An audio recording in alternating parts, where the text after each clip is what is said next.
War crimes will be prosecuted. War criminals will be punished. And it will be no defense to say, I was just following orders.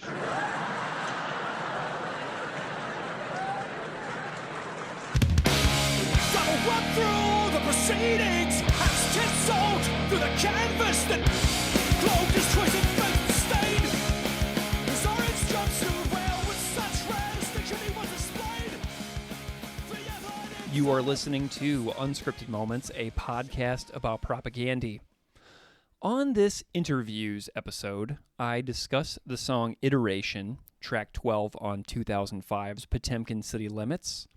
I loved the conversations with three fantastic guests, all of whom are professors, by the way, and there is also even an acoustic cover on this episode.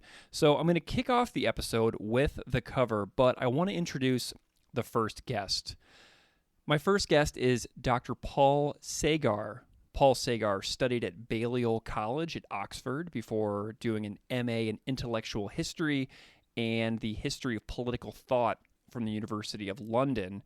He completed his doctorate at the University of Cambridge, where he was a junior research fellow in politics at King's College, and he joined the Department of Political Economy in January of 2018. Paul Sagar works in the history of political thought and contemporary political theory, and he's the author of two books, The Opinion of Mankind, Sociability and the Theory of the State from Hobbes to Smith, which came out in 2018 on Princeton University Press.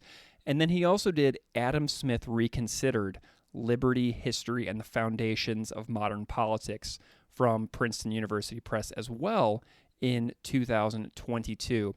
And Paul and I have been in contact for a long time regarding this podcast and his fandom of propaganda. And so I am super delighted that Paul is here to talk about Iteration with me. But leading into Paul's chat is a great acoustic cover by friend of the podcast, Elliot Imes. And I've been sitting on this cover for quite some time in preparation of getting all these conversations compiled for this episode. So thanks to Elliot for making this cover of Iteration this past summer. I hope you enjoy the cover, and then I really hope you love my conversation with Dr. Paul Sagar. Don wept through the proceedings, his tears soaked through the canvas that cloaked his twisted face, and they stained his orange jumpsuit where with such rare distinction he once displayed the evidence of his outstanding contributions to the maintenance of a kingdom come. Those days are gone, nothing more than a number on a docket thick with shareholders and engineers, PR firms, politicians, war profiteers. How the fuck did I end up here? It just isn't fair. Ain't no place for a millionaire. And he searches for the words to stop this table in mid-turn. But like we are but old men, we only did what we were told. But the laughter from the gallery drowns out the vestiges of a profession's oldest defense.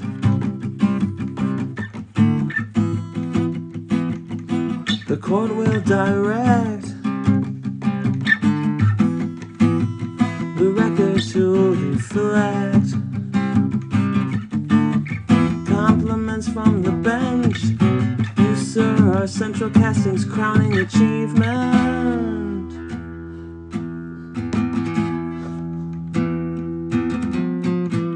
Outstanding performance in a comedic role. I'd like to dedicate the findings of the jury to the dead. How can one man ever repay a debt so appalling? approach 10,000 eyes from a single head, so I think we should observe a sentence that will serve to satisfy both the sense of function and poetry. So you will spend the rest of your days drenched in sweat, your face drawn in the rictus of there is you. Another buried landmine fuse. Meanwhile, 100 yards back, behind the sandbags, a legless foreman pulls the trigger on a red megaphone. Squelching feedback, drunken laughter, broken English, dead daughter's picture. Time and tide no one can anticipate. Inevitable waves of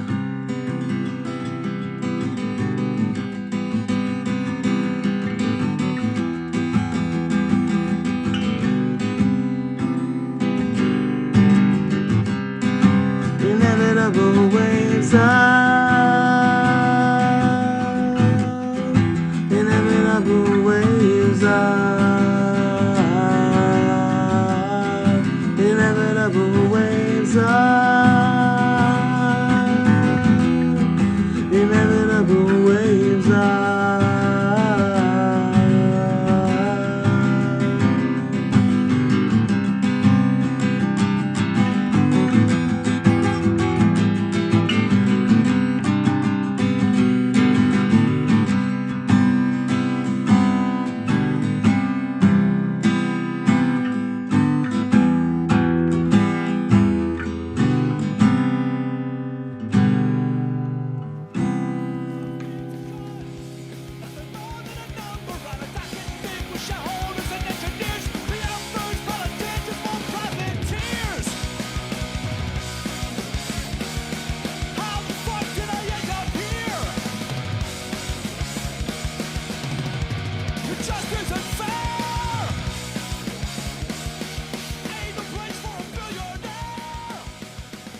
Dr. Paul Sagar, welcome to Unscripted Moments, a podcast about propaganda. Well, thanks very much for having me, Greg. I'm delighted to have you here, Paul, from the UK, a country where I lived a couple of years of my life. It is a delight to have you here, and I'm wondering if you can just spend a moment and introduce yourself a little bit to the audience so they know who you are and what you do. So my full title, I suppose, is Dr. Paul Sagar, and I'm now a lecturer, a senior lecturer, in fact, in political theory at King's College London. So I'm kind of the equivalent of what you guys would call an associate professor. That would be my level in Canada or the US. And yeah, I teach mostly the history of Western political philosophy and ideas in contemporary political theory to students from about 18 through to a PhD. And that's what I do for a living. It's pretty good life, actually. Paul, what made you pursue that field in the profession, like in the professoriate? What took you down that path? So I guess I was interested in politics from a young age, and a lot of that started with music, actually. It was getting into punk music when I was about 13, 14. Firstly, because I like the music, but then being sort of turned on, and we can talk about this a bit more maybe, but finding bands like Propaganda. Yeah. Like Anti-Flag was a big one when I was younger, who haven't really stayed the test of time in the same way for me. But bands like that, that edge of there's something really wrong with the world, and there are people who are pointing it out. That really hit a chord with me at a very young age, and so I went on to study politics at university. Actually, of all things, worked in the UK Parliament for a year as a research assistant to a member of Parliament. At which point I actually went to see Propaganda play on the supporting cast tour. And it was quite a surreal experience going back into Westminster the day after, but they played on a Sunday night and I went in on a Monday. And I kind of I'd already realized that like the world of real politics wasn't for me. I didn't fit there, and I had no future in it. And I sort of ran back to my books at the first opportunity after that. I went back and did a master's degree and like that, and just kind of kept going lucky with funding and applications, and managed to keep going and make it into a career. So that's the story really. Was that London show with Propaganda you're talking about at the Islington Academy? Yeah, with yeah, Random was, yeah. Hand?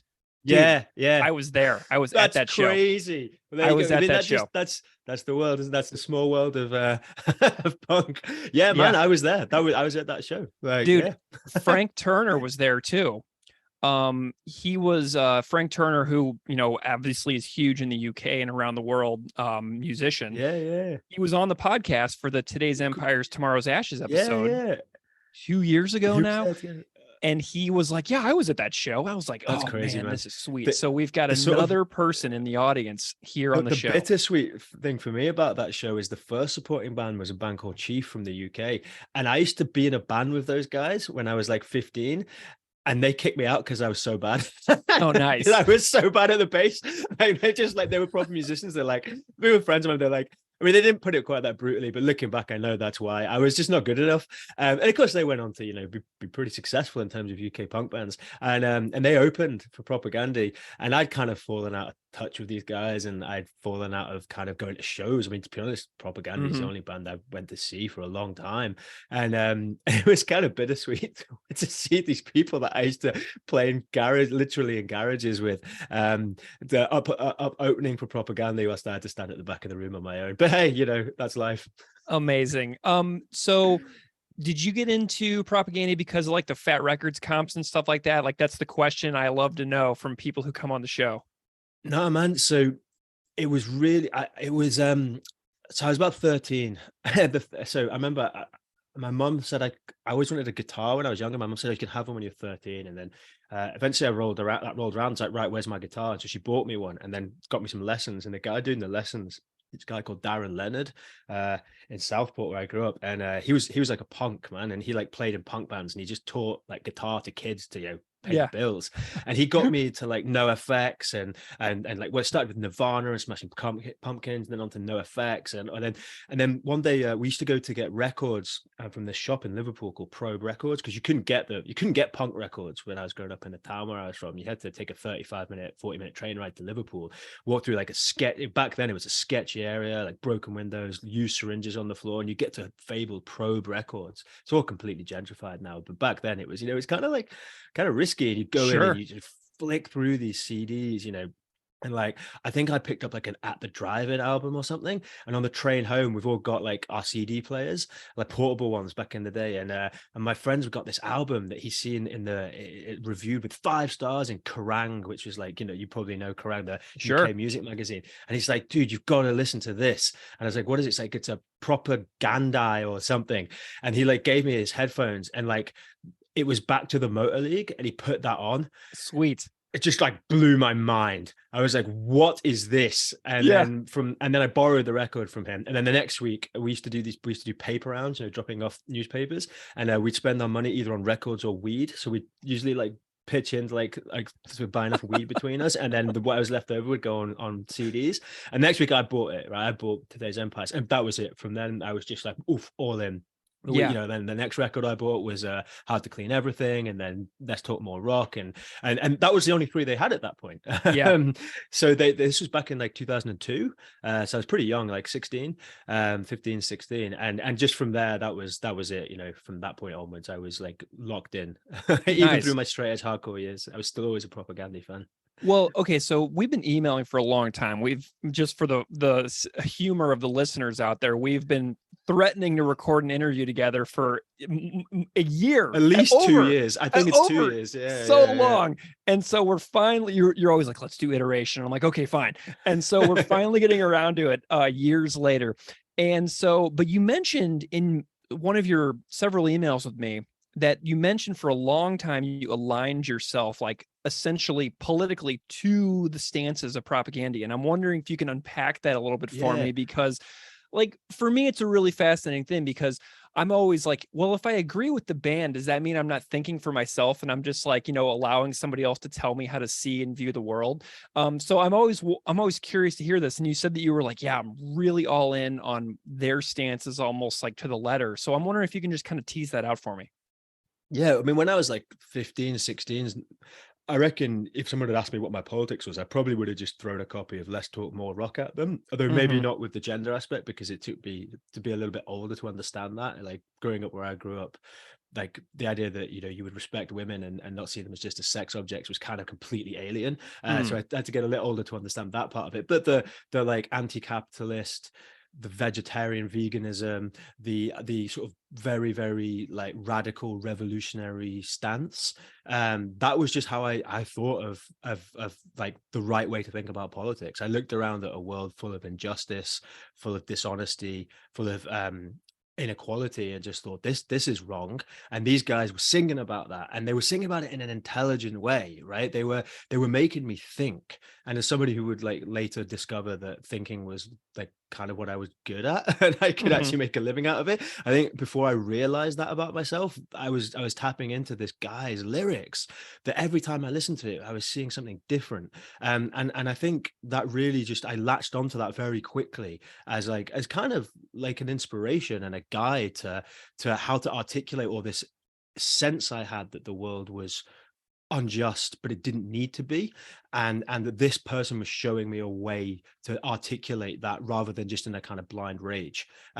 Which it was quite unique because where I grew up, like people weren't very political. There wasn't a sense of which it was cool to be into politics, or it was kind of the opposite. And so part of the rebellion of being a punk at that age and listening to punk music and hanging out and skating and smoking weed instead of doing my schoolwork was that I also had this other angle, which is, hey, yeah, but I'm doing it in a smart way, right? Because this guy is talking to me about why I'm right to be pissed off at the world and giving me a framework to understand it. And that was hugely influential for me.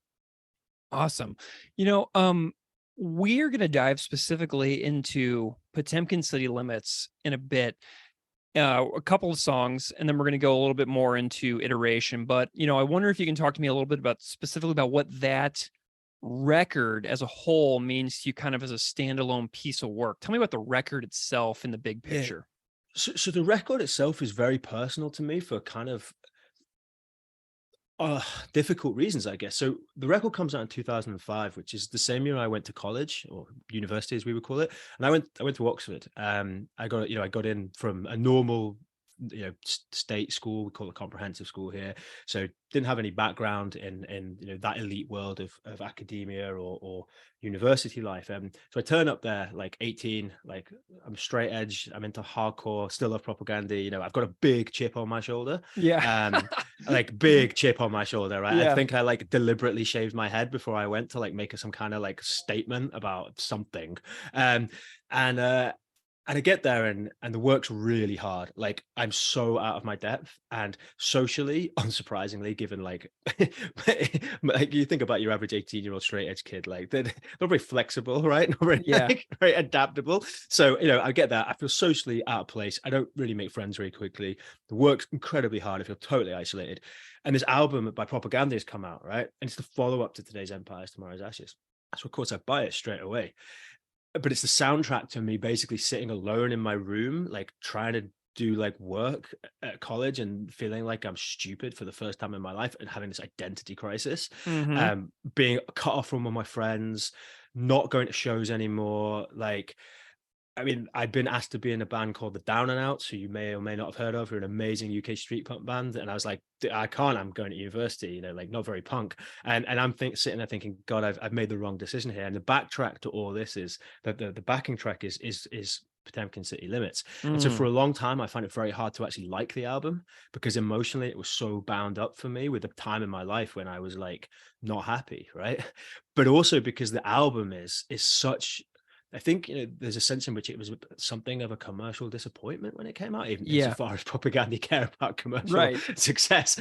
But, after all the hype around Today's Empires, I think there was a sense in some people thought it didn't land so well. And I think that it's just, of all of them, maybe it's the one that's borne up best over the test of time. Because for me, what it still captures down to a T is the mood and despair that the Iraq War and the immediate beginning of the unraveling, because of course it lasted a long time, but when by 2005 we could really see what a disaster this had been. And for Right. people like me who protested against it, who've been on the streets like campaigning against this war and the sense of total futility, I still feel that Potemkin City Limits captures the essence of things have gone really wrong here. And of course, what we now know is that was only the beginning, man. Like, Yeah. boy, were we in for some more, right? Yeah. But looking back on that album now, I find that there's a sadness and a despair and a frustration to it, which is beyond just me. Like, I felt that very strongly because I was not in a good place. Things got better for me later. It worked out okay. But at that point, but it wasn't just me. The album carries something in its essence about a sense of despair, but also actually weirdly a sense of hope, which maybe we'll come to it a bit later. But it's a piece from a very specific moment in history, and it captures that. Whether they meant to or not, I don't know. But I think it's some ways a masterpiece, in particular because of the way it begins and ends. And of all of them, I think after 20 years, it really stands on 2 feet in a way that I think people at the time didn't appreciate that it would. But yeah. I tell you what, this record was a slow burn for me, Potemkin City Limits, because to me, Today's Empires was so easy to love immediately. And Potemkin City Limits was not quite that way. But over time, it has come to have some of my most impressive performances that they've ever done. Like songs like Cut Into the Earth, Fadala's Hearse, this one, Iteration. Some of these songs are just so impressively performed that it has taken me many repeat listens in order to kind of like really grasp what's happening, Yeah, completely. And I think for me in particular, the way it's bookended with speculative fiction and iteration, of course, you could say, like you said, one of our many email exchanges, that they're kind of both speculative fictions, right? That's the point. Yeah. Both of them are fantasy scenarios. We open with imagining Canada cutting off America and expelling dignitaries in response to what's happened with the Iraq War. And what it captures so well lyrically and also just through its feel is that sense of despair that I imagine you have many listeners who are our age and older who remember this, but for people who are younger, there was to live through that sense that we were being lied to constantly. Yeah. Right? We knew that there were no WMD, right? We knew that the Bush administration was going to do this anyway, right? That nothing that anybody said or did was going to make any difference, that they were just going to do it. And they were lying to us. And we knew in this country that Britain couldn't stop them and that we were going along with something that was illegal, deeply immoral. And they didn't care. They didn't care what we thought, and they didn't care how many people died. And there was a sense of just powerlessness and futility around the invasion of Iraq that it's very difficult for people who I think didn't live through it to maybe understand what a watershed moment that was. Not just because we know it caused so many subsequent disasters, but in the relatively kind of peaceful and easygoing politics that was, of course, upset by 9/11. But to know that 9/11 wasn't just going to be this standalone disaster or horrifying event, it was going to lead to the complete reshaping for the worse of the world we lived in. And I think that speculative fiction sounds that note of like, all we've got now is this kind of speculative hope of imagining what might have been instead, or just the fantasy of resistance, the fantasy that we could do something about these fuckers. Right? Yeah. And I still feel that every time I put it on. It takes me back in a way that very few songs do.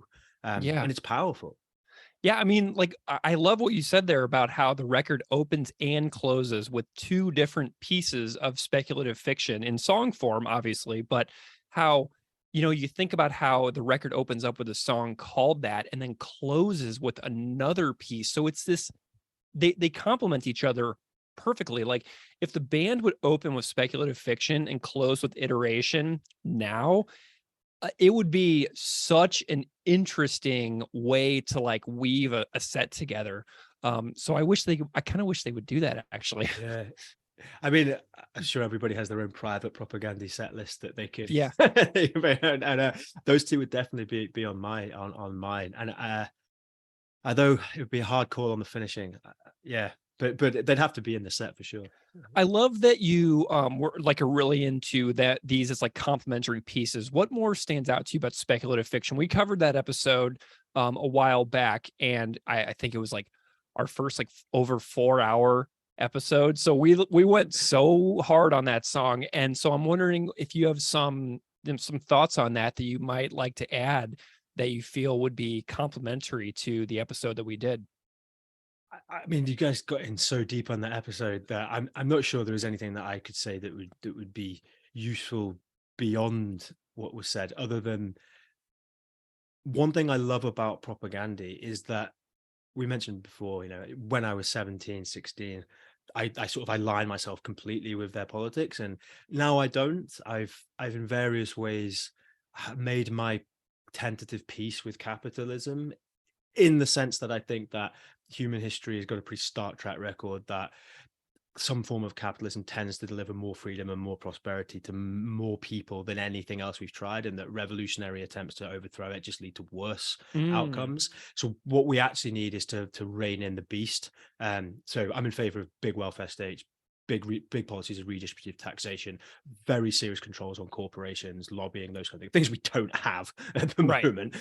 So I would still consider myself politically on the left, but I'm much more skeptical about the ability to go in for wholesale radical political reform, because my view is it tends to just actually be counterproductive and make things even worse for the poor and downtrodden. So that's where my politics is today. And I know from listening to a lot of Chris Hanna's solo monologuing, which I listened to quite a lot of during various pandemic lockdowns, that his politics is still pretty radical, right? And I guess you don't spend 36 years, the propaganda is as old as I am, you don't spend Something 36 like that, years in propaganda and not have radical politics. That's fine. But what I love about Iteration is that I can still listen to that album and still find the lyrics completely inspiring and intellectually stimulating. Like, the guy's making me think. And I think that's wonderful, because there's very, very few bands that I listened to when I was 16 whose lyrics I will return to now and think, yeah, like this is saying something in a way that cuts deeper than just registering protest. So I guess that's probably all I'd have to say that you guys haven't already covered. Nice. Well, okay, so let's talk about Iteration a little bit. Let's talk about the music first. So I know you've dabbled in music a little bit.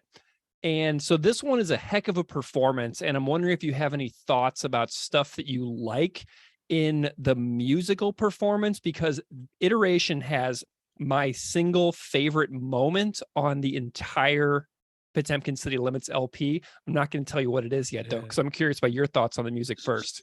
So it can't have my favorite moment on the whole LP, because my favorite moment is the palm mute in the Jürgen Muster. I can't speak German. Yeah. You know the song I mean. Like, are you talking about the Chugga Chugga? Yeah, that dude, bit, that's the best part on the whole record, right? Okay. Like that's just like the peak of the record, right? But yeah, it's just that you're just talking about that one part where he's like, right? It's just that those three hits, because I'm not even joking, man. When we did that episode number 49 on Jugend Marschiert, and I didn't talk about those three chuggas, it was the perhaps the second greatest failure in the life of this entire podcast.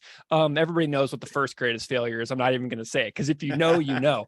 But those three chuggas on Jugend Marschiert, I like it is. It will haunt me until the end of my days that I didn't talk about that on the episode, because it makes me crazy. Talk about it now, because that is like one of the highlights of like I will listen to that when I'm 97 and in a care home drooling, like in my last days, like that will still like get me out of my wheelchair. So musically, like it doesn't quite hit those heights, but musically it's just. I mean, every propaganda closing track is special. I mean, it has everything you want from a close track. An amazing riff, a build up, lyrics that match perfectly the tone of the music, sense of closure, I'm not enough of a musician to talk about it beyond those terms. I mean, what I learned about myself over the years is I love music, but I have no ability to play it. Yeah. So Nice. I just listen to it and enjoy it. And you know, it's a perfect propaganda closing track. It has everything you want. It used to be my favorite. Although recently Adventures in Zoocosis has potentially overtaken it, which is another slow burner that over time, I was listening to it on the way home today after listening to Iteration 4 or 5 times. I then put on Adventures and I thought, it's a close one these days. Yeah. But yeah, maybe because I'm getting older, who knows? To me on this one, the music under, but how can one man ever repay a debt so appalling? Can't gouge 10,000 eyes from a single head. So I think, you know, that part is super important to me. And I know that everybody who listens to the show knows that I think that the yes and then that following riff on supporting cast is my favorite moment. But straight up, can't gouge 10,000 eyes from a single head, so I, and then into George's snare roll, into think we should observe a sentence that will serve to satisfy both the sense of function and poetry, with Todd's amazing bass lick that comes through so powerfully in that mix. That is my favorite moment on all of Potemkin City Limits. And I finally get to say that on the podcast because we're doing an iteration episode. Finally. So my favorite moment of Potemkin City Limits is finally made public. Although the chugga chugga on the marsh here, I am now making up for lost time and rectifying the fact that I screwed that up so badly on that episode. And I've been waiting months to make that known publicly that I regret that so deeply. Awesome. Okay. So let's talk about the lyrics. We've got this speculative fiction piece about Donald Rumsfeld. So it's, you know, hilarious to picture Donald Trump now, considering how often he's investigated and sued and grand juried and depositioned. But we got this piece about Rumsfeld. And so I'm wondering just some stories that come through for you on the lyrics of this one and kind of how you process this one. You can take it as specifically as you want. And I've got some thoughts on some of the lyrics as well, too. So I'm curious to hear what you think on them. It's just so lyrically dense. I mean, it is. It's an absolute masterpiece. Chris Hanna is a genius lyricist. It just starting off with Donald wept through the proceedings. I mean, straight in, right? So, like, how much information have been given there? Okay, you know it's Donald Rumsfeld if you know the context. The proceedings, right? So it's a court trial. He's crying, right? It's only 5 words, but it's just giving you this mental image, and straight away you're in the scene, right? Bam! And it's instant. Brilliant. The stained orange jumpsuit. Orange jumpsuits, Guantanamo. So the idea here, like, and as he says, you're stopping a little later, they're stopping the tables in mid-turn. So it's about the whole idea is, right, we're turning the tables. We're going to put these guys in the jumpsuits, put these guys on trial. Just, you know, and so but those days are gone. So we know, okay, so it's this idea, this new speculative fiction that the war criminals are actually going to face trial. Of course, what we should say, I can't believe we've skipped this, is that the intro to the song before the music even kicks off is also genius, right? So you've got this George W. Bush speech where he's talking about war criminals will be prosecuted. You know, there'll be no defense there. I was just following orders, with the canned laughter track inserted over the top.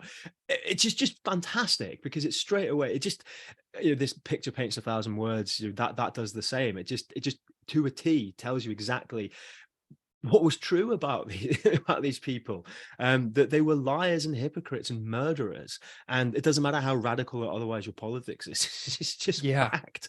And to do it like that, and then to go straight into this Donald wet through the proceedings to the drums, it's just an amazing way to set a scene. But again, the lyrical density. So he says he's nothing more than a number on a docket thick with shareholders, engineers, PR firms, politicians, war profiteers. This idea is fantastic. It's not just Donald Rumsfeld. We're not just getting Rumsfeld. We're getting Halliburton, right? The people who profited from this. You know, shareholders, people who maybe didn't themselves actually go to war, but were bankrolling this. You know, PR firms, people made it happen. Just fantastic. Like saying, you know, oh, you know, in this speculative fiction, like everybody who took advantage of this and profited from it is going to pay a price. And Don Rumsfeld's just one. And I think that's beautiful to realize that. Yeah, he holds particular responsibility for what he did, but he didn't do it alone. A lot of people were up to their wrists in blood on this, and you know, lesser bands would just say that, would just say, you know, all the people who are up to their wrists in blood. But Chris Hanna does it like this, and it's so much more powerful and so much more intelligent. Man, I tell you what, it's so good. Yeah, and then I love the visual of his evidence of his outstanding contributions to the maintenance of a kingdom come. Like, I am super interested by the biblical imagery in that. The kingdom come to earth in the form of seeing America as some kind of exceptional and highly blessed place through like prosperity gospel and stuff like that. It's like, oh, we're God given. This is our God given right to, stampede our way through the world.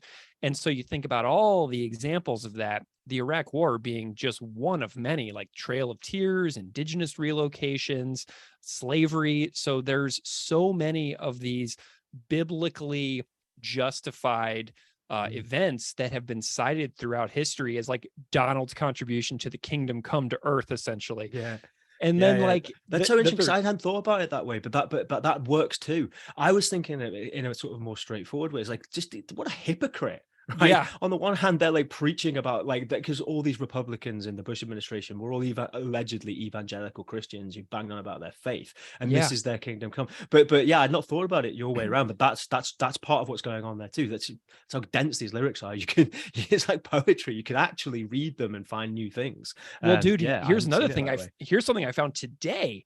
I went to Propagandy's website, looked at the lyrics, the way the band has them published on their site, and the list of jobs, the careers listed here, shareholders, engineers, PR firms, politicians, they all have commas separating them. And then there's a colon, and then war profiteers is after a colon. So the way the band has it listed is like they have all the careers lined up, and then bam, colon, war profiteers. Yeah, so it's separated by this punctuation in such a fascinating way. And I just love that imagery as well of like that list. You know what I mean? Yeah, I mean that just goes to show like what a master artisan like Chris Hanna is when it comes to writing lyrics. Because how many lyricists would think about the punctuation of their lyrics, like to make clear there's a grammatical point being made here, right? Yeah. But all four of these people, shareholders, engineers, PR firms, politicians, they are all war profiteers. That war profiteers is a separate class. They are all in that class. I mean, it's attention to detail, which like you don't find that in, like some academics don't have that level of attention to detail in their work. Yeah, it's amazing. All right, so then we get the next stuff. We kind of have this. Then we have this. How the fuck did I end up here? It just isn't fair. Ain't no place for a millionaire. And I'm like, okay, how many people go to jail in the aftermath of like the 2008 financial crisis? The answer is one. And then there's like, including combatants, I found that like 288,000 people have died surrounding the 2003 Iraq invasion, with more than 186 and as many as 209,000 of them being civilians. Yeah. And so like, perhaps someone can enlighten me if any of the architects of this will ever face any jail time. But I'm like, this is like the quintessential, like people who do horrible things. The things they do are so bad that it's almost like unprosecutable, it feels like, because they are powerful and they are wealthy and they face a different like justice system, essentially, Yeah. And that's the kind of the despair of the situation, that Rumsfeld died peacefully. Well, I'm not sure how peacefully, but he died in his old age, secure, and never faced any justice. And yeah, I guess that just brings home that familiar and long-lasting point really well. And what's clever again about these lyrics is, on the one hand, ain't no place for a millionaire, but then he tries to use the defenses that are associated in particular with people who were tried for Holocaust crimes. Right. So we are but all men, we only did what we were told. So this was leading Nazis who'd fled to South America and then were captured by Mossad and taken to Israel to face trial. These are the kinds of things that they said. So there's a beautiful parallel being drawn here, right? That what makes you so different, right, it was that you won. Like your crimes weren't necessarily like you didn't commit a Holocaust, but you did kill hundreds of thousands of innocent people. The distinction here is not one that's fundamentally all that important in what you've done here. It's just that you're a millionaire and so you won. Your regime won, and so you got lucky in a sense. But that's not justice. And that again, a lesser band would just sing about it not being fair. But this is a better way to tell you that truth. I was doing some searching too, because these are in quotes, right? So we have "we are but old men" quotes, and then "we only did what we were told" quotes. So I plugged those into some searches, and I'm always like wanting to see like why the punctuation is where it is. And I know this is a leap here, and I know this is probably completely out of left field, and I tend to do this on this show, look for connections, and then sometimes I nail them and sometimes I completely don't nail them. But I came across a line in like the Gospel of Luke, chapter 17, verse 10, that reads, "So you also, when you have done everything you were told to do, should say, 'We are unworthy servants. We have only done our duty.'" So there's like this parallel line in the Gospel of Luke between the lyric and that Luke quote, and like considering the kingdom come reference earlier, it just hit me interestingly, but I'm not saying at all that is like something he was referencing, because I think it just is the Nuremberg defense. But I just thought that was really fascinating too, you know? Yeah. And then we've got this, the gallery drowns out, the laughter from the gallery drowns out the vestiges of the profession's oldest defense, the Nuremberg defense. But I love the visual of the people like straight up laughing, right? Like everybody in the room straight up laughing, because, you know, if this was actually going to happen, nobody would be laughing if Rumsfeld was actually on trial. Like it wouldn't be like a laughing situation, because if somebody did laugh in like a court like this, they would be escorted out immediately by security. So the idea of everyone laughing is really cool to me, because everyone should laugh at such an absurd and ridiculous defense. I only did what I was told. But if your actions caused the deaths of hundreds of thousands of people and you're saying that you only did what you were told, that is an absurd and, you know, essentially ridiculous defense. So regardless of being ordered to do something, a person retains a semblance of agency about what they physically get themselves to do. So like, you know, leaning back on this profession's oldest defense line is really fascinating as well.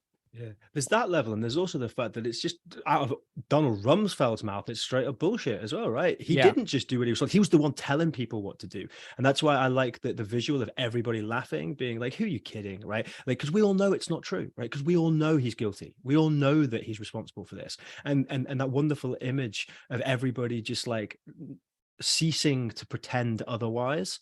And him finding, you know, that the ground has shifted under his feet and it's no longer going to work. I find that really powerful as well. Again, a futile powerfulness, because we know it's not going to happen, but it's a powerful image nonetheless. If only the world would be honest about what's going on here, and call these people out and laugh in their face when they say these things, which we all know are not true. Man, and the verdict, right? And his sentence of, you know, picking up landmines, overseen by a person who was essentially victimized by what Rumsfeld actually did to make his decisions in his life. Every time I read the words while the song is playing, it just gives me chills every time. And then I conjure the image that is being described. Tell me what your thoughts are on like the closing visuals that take us through this song. Yeah, so I think it's so powerful because it manages to do two things, which is incredibly hard for human beings to do, which is to balance a sense of proportionate revenge without becoming a monster in turn. So there's a sense here that Rumsfeld is so evil, right? Like what he did was so evil, and what the Bush administration did was so evil that they need to pay for this, right? And where that human impulse normally goes is, well, we need to hurt them, right? We need to kill them, or we need to, you know, to inflict evil upon them. But you know, the whole an eye for an eye leaves the whole world blind, right? You can't gouge 10,000 eyes from a single head, being one of the lyrics here. So what Hannah conjures up here instead is a different image, which is he's going to be punished and he's going to suffer, but he's going to suffer in the right kind of way, right? As he says, serves a function of poetry, as a sense of function and poetry, right? So it's functional. He's going to clear landmines because the landmines need to be cleared so they don't blow children's legs off. But it's poetic justice, right? Because now he's going to live in fear and he's going to live in terror, and it's amazing calibration between the sense that this man needs to suffer for what he's done, but that suffering itself mustn't become an instance of what he was perpetrating. We must ourselves not become like Donald Rumsfeld. So how do we do that? Make him clear landmines in front of the people who've suffered because of him. It's amazing. This is just a wonderful calibration of very, very complicated human impulses in a way that comes out being morally respectable, whilst also robust, right? This is not just a kind of weak pacifism, and it's not just a nasty vengeance. It's a balancing act between those things, which again, most people, let alone most lyricists, like, are not good at doing that. And I just find it almost moving, actually, to evoke that kind of imagery. Yeah, I mean, like this idea, this is what I'm seeing in my head. Like, so Rumsfeld is a prisoner of some kind, so his sleeping quarters are not very comfortable. He wakes up early in the morning and he puts on his jumpsuit for his landmine clearing duty. And then your face drawn in a rictus of terror. I mean, it's like I'm picturing him going into like this like zone surrounded by barbed wire, which is like this area where they're clearing the landmines from, and they send him in there, and his face every single day when he goes in there, knowing that he very well may blow his own legs off at any given moment. It's really powerful, like the rictus of terror, because I know what Rumsfeld looks like. So I can sort of contort a view of what he looks like in my own mind to imagine what he might look like being actually scared for his life going into a situation that he is essentially responsible for, but now he is charged with cleaning up. And it's really powerful to like visualize him and then contort his face in your own mind to picture him having a rictus of terror appearance on his face. It's kind of an interesting mental exercise, really. Yeah, I completely. And I always think of the sandbags. Yeah, For tell me some about reason, the dad. it's that image again, and it's a challenging image, right?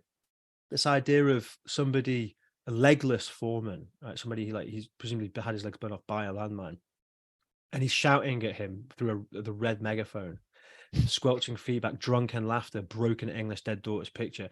So there's no shying away here, right? That this foreman is someone whose life has been destroyed. His daughter's dead. He's lost his legs. Sounds like he's an alcoholic. This is not a happy image. It's a powerful image, but it's not a happy one. And it's interesting that then the final lyric switches in a way. I Say, know. time and tides, no one can anticipate the inevitable waves of change. Ugh. And that's I such just an got amazing chills. turnaround. I know, yeah, it's such a brilliant piece because it takes you to this incredibly dark place, this rictus of terror. Donald Rumsfeld serving his punishment, shuffling through landmines. A victim of his war, drunken and broken behind. This is not a happy image. It's kind of similar vengeance, but contained in that the idea that this isn't going to happen as it's depicted. It's a speculative fiction.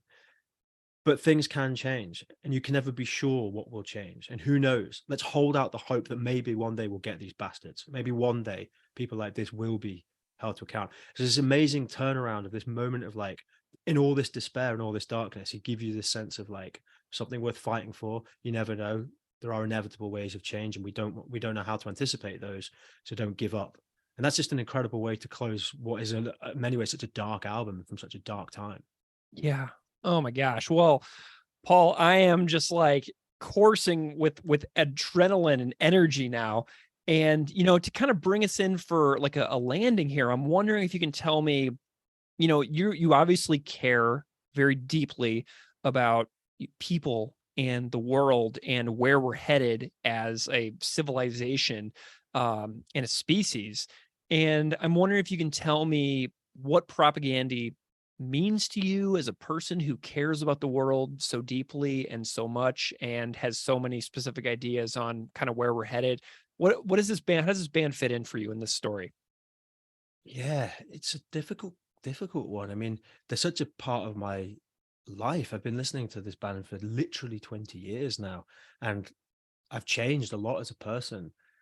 I've become much more pessimistic about my ability to improve the world. I kind of tend now to think that I'll do a good job if I can just not make it worse.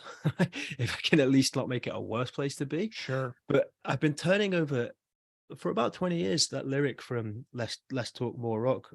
Yes, I recognize the irony. The system I oppose affords me the luxury of biting the hand that feeds, and that's exactly why privileged fucks like me should feel obliged to whine and kick and scream.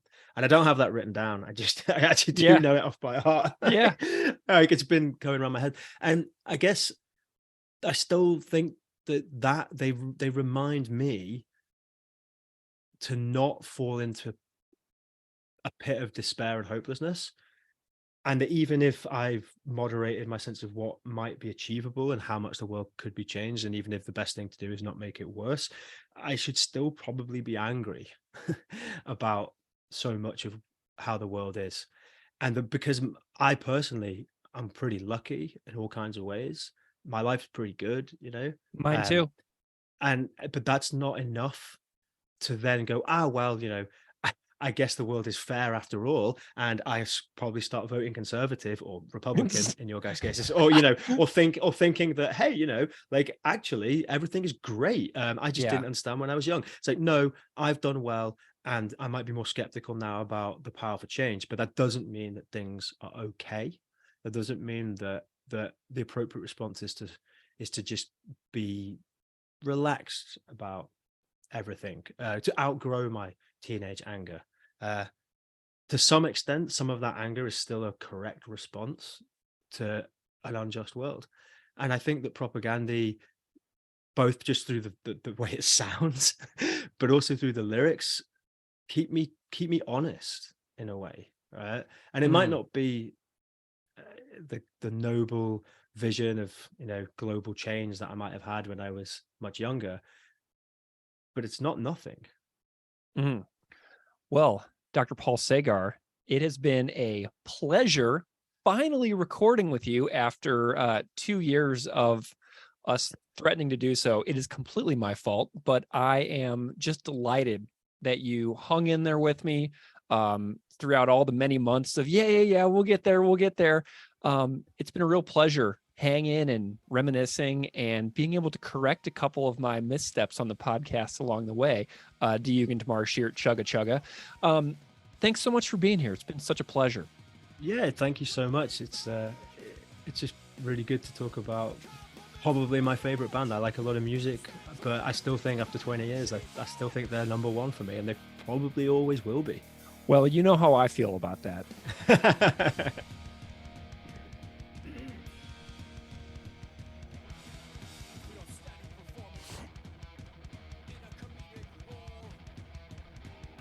All right. Thank you so much to Dr. Paul Sagar and Elliot Imes for the conversation and the cover.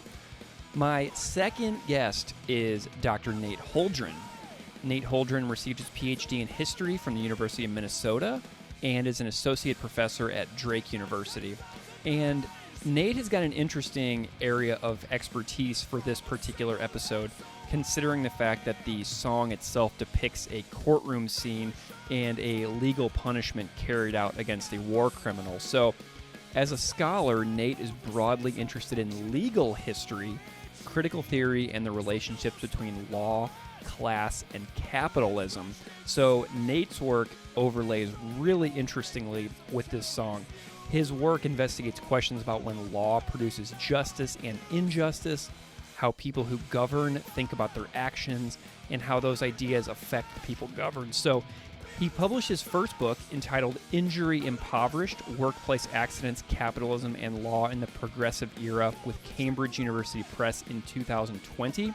And it is fabulous to welcome Nate to discuss this particular song due to its legal world content depicted. So please enjoy my conversation with Dr. Nate Holdren about iteration. Inevitable waves of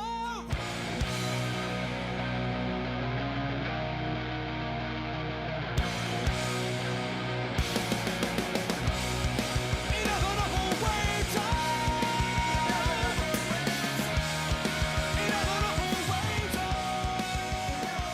Dr. Nate Holdren, welcome to Unscripted Moments, a podcast about propaganda.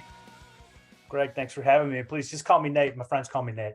All good, man. I like to play I like to honor people's appropriate titles that have been well earned. So I appreciate you being here, Nate. I would love it if you could just spend a moment and introduce yourself a little bit to the audience, however you see fit.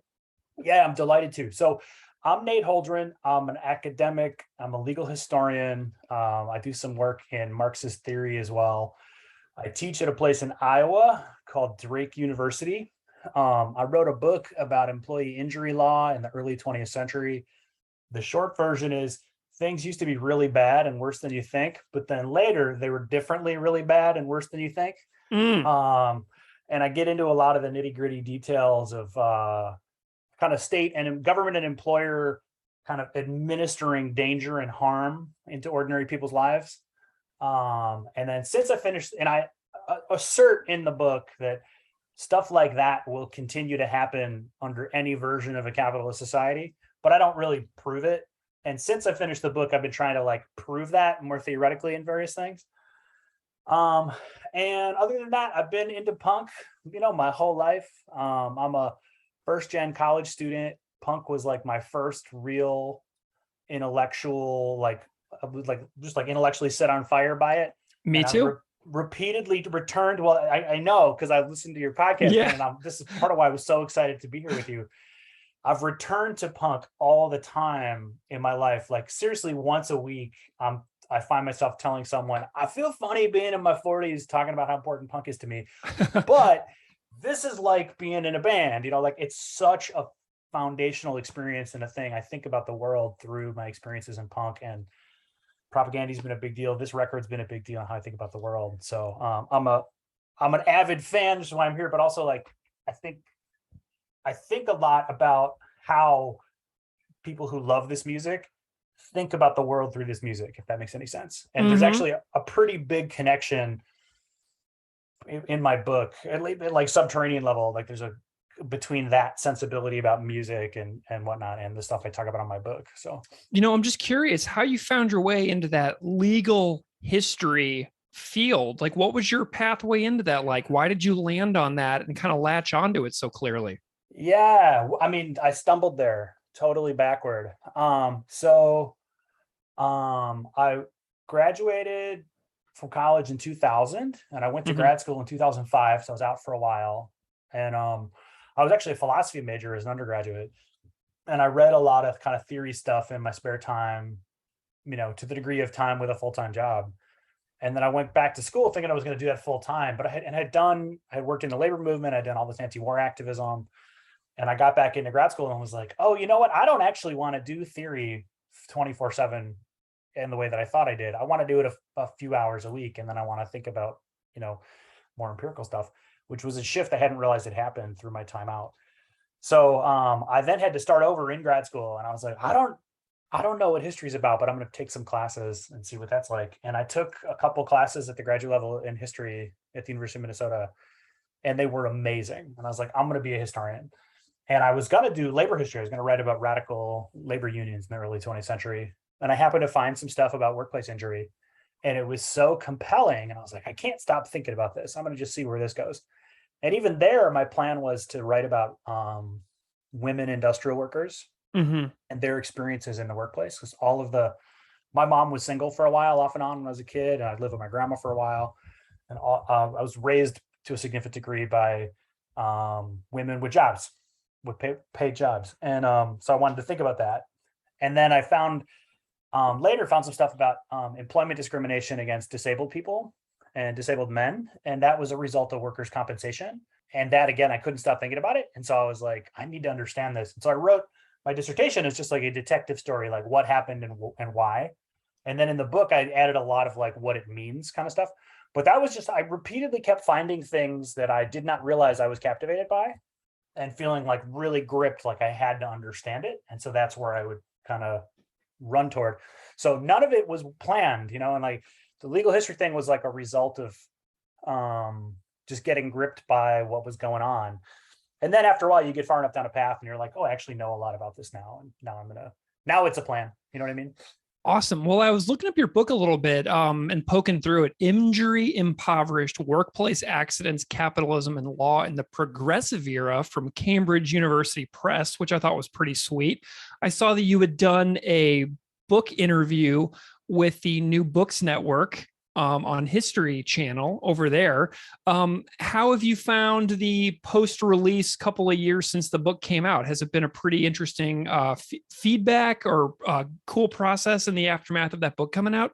Dude, it's been so weird. So I finished writing the book December 2019, right? Mhm. And the book is all about, so in a normal year in the 21st century, 5,000 people every year die in a workplace injury or for workplace illness. It's higher under COVID, but COVID is kind of covered up as a workplace disease. But in like 1900, it was like even worse than that. But so I spent like 10 years thinking constantly about like the presence of death and injury in ordinary people's lives. And actually the buddy who got me into Potemkin City Limits, he's a film and TV writer named Matt Kellard. And he said to me at one point, he asked me what I was writing about when the book was almost done. And I told him, and he's like, man, I feel bad for your mental health. Like you're like that's a lot of heavy stuff. And I was like, Yeah. I've been thinking about it for a decade. And he's like, that's not better. Yeah, like, yeah. Oh, I guess you're right. So I like was done with the book and I was like, okay, I'm going to send it off. And like, I've been obsessed with this thing. I felt like no one else cared. And I'll move into thinking about other stuff. I'll write about social movements. I'll think about something else. And then the pandemic broke out and it's like, suddenly the present, this is like, not just a thing that's on my mind. It's like very widespread of like, people are getting sick in the ordinary lives that capitalism structures for us and our jobs and in consuming and so on, all over the place. And so that was wild because I did not expect to feel like, I felt like my book mattered to me, but like no one would care. And there've been a fair amount more people who are like, whoa, I'm honored by it. It feels arrogant to say, but like a fair amount of people are like, whoa, this like feels like it explains a lot about these patterns of distribution of injury in the world and like how that's treated as kind of just the weather and not political or whatever. Yeah. But it was not what I expected. And it was kind of like, I thought I was done writing about this stuff. And now I'm really not, because it was like made me see that like, this is the stuff I'm talking about is really a pattern. I have like an extended example of a pattern. And this pattern recurs a lot and it hurts tons of people. I mean, it's in a way, it's in the title of the song, right? So there's an iteration of this social pattern over and over and over. And so that has been like, again, not planning to end up where I would end up. Like I've ended up writing, I just wrote a piece for a chapter for an edited volume. In 1845, Friedrich Engels, Marx's buddy, wrote this book on called The Condition of the Working Class in England. And it's a phenomenal, I only read it in 2021. But he uses the phrase social murder to describe like what, like if you think about the opioid epidemic, or you think about like all the terrible things that happen in the world, they fall on poor people, people of color, women, immigrants, trans people. They fall on people lowest on the food chain over and over with really lethal consequences. And Engels calls that social murder. I was like, that's a really powerful phrase. Yeah. So I've written this thing that's like trying to show why that's not an accident, but that's like when you have a society built this way, that will happen. And so I now think of my book as like an extended example of one iteration of that, but that there are lots more.